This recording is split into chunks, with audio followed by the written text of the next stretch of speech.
The first grasp that I chose is the radial digital grasp. So this emerges around 7 to 9 months of age, and it's when a baby picks up an object like this. So your thumb is on the bottom, and then your pointer and your middle finger are on the top. For functional use, a baby would use this grasp for self-feeding with larger finger foods like a cracker or manipulating toys. To strengthen this grasp in a baby, I would encourage self-feeding with those larger finger foods or offering smaller toys like blocks or balls. If you needed to strengthen this with an older kid, I would introduce Play-Doh to like pinch or roll balls with, or picking up Legos like so. The next grasp that I chose is the pad-to-pad pincer grasp. I chose this one because the radial digital grasp slowly evolves more into like a pincer grasp. So pad-to-pad pincer grasp specifically emerges around 10 months, and that's when the two pads of your thumb and your pointer finger are on top of the object. So functional usage of that would be picking up small finger foods like a Cheerio or fruit.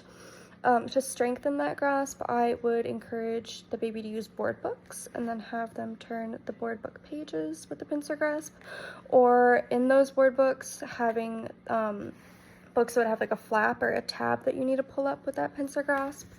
If you wanted to strengthen a pincer grasp, the pad-to-pad pincer grasp with an older kid, I would introduce a stringing bead activity.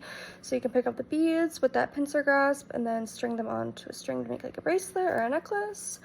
The last skill that I chose, the object manipulation skill, is simple rotation. So this develops around 2 to 2.5 years.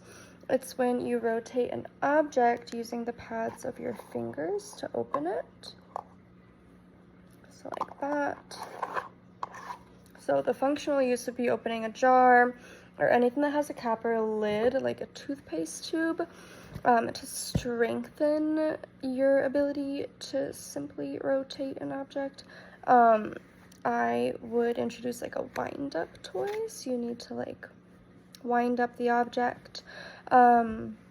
Sometimes like a toy kitchen will have like a toy knob like on an oven that you could turn.